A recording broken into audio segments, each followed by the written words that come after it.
क्या आपने कभी सोचा है, अगर आज सुबह आपने मुंबई से दिल्ली की फ्लाइट बुक की होती तो शायद आपको 3000 रुपीज में मिल जाती, लेकिन अगर वही टिकट शाम तक बुक करते तो उसकी कीमत 8000 रुपीज या 10,000 रुपीज भी हो सकती थी।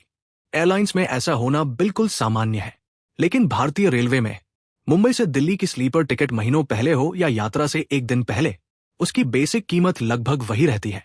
तो आखिर रेलवे भी एयरलाइंस की तरह टिकट महंगी क्यों नहीं करती? इसका जवाब सिर्फ सरकार नहीं है, बल्कि भारतीय रेलवे के पूरे बिजनेस मॉडल में छिपा है। मान लीजिए आपने 200 रुपीज की ट्रेन टिकट खरीदी।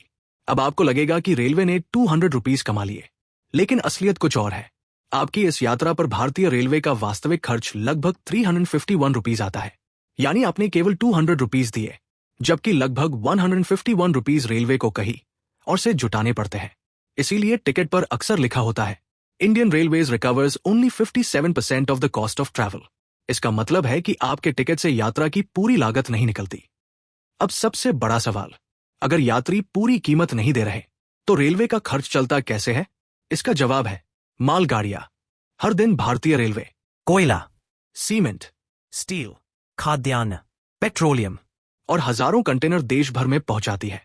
यही माल ढुलाई भारतीय रेलवे की सबसे बड़ी कमाई का स्रोत है।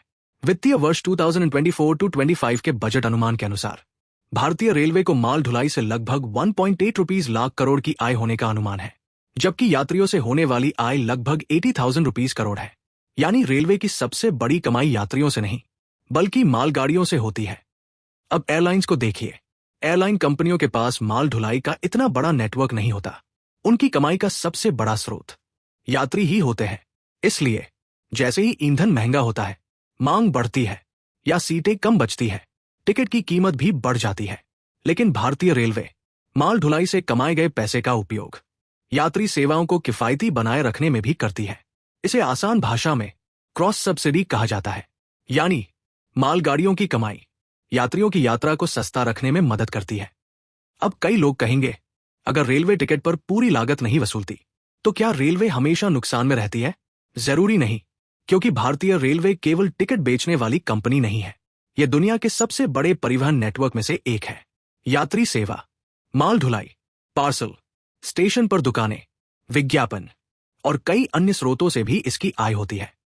तो अगली बार जब आप 200 रुपीज की ट्रेन टिकट खरीदें तो ये मत सोचिए कि आपकी यात्रा की कीमत सिर्फ 200 रुपीज है। हो सकता है उस यात्रा की वास्तविक लागत उससे कहीं ज्यादा हो, और उस अंतर को पूरा करने में सबसे बड़ा योगदान आपके साथ यात्रा करने वाले यात्रियों का नहीं, बल्कि देश भर में दौड़ती मालगाड़ियों का होता है।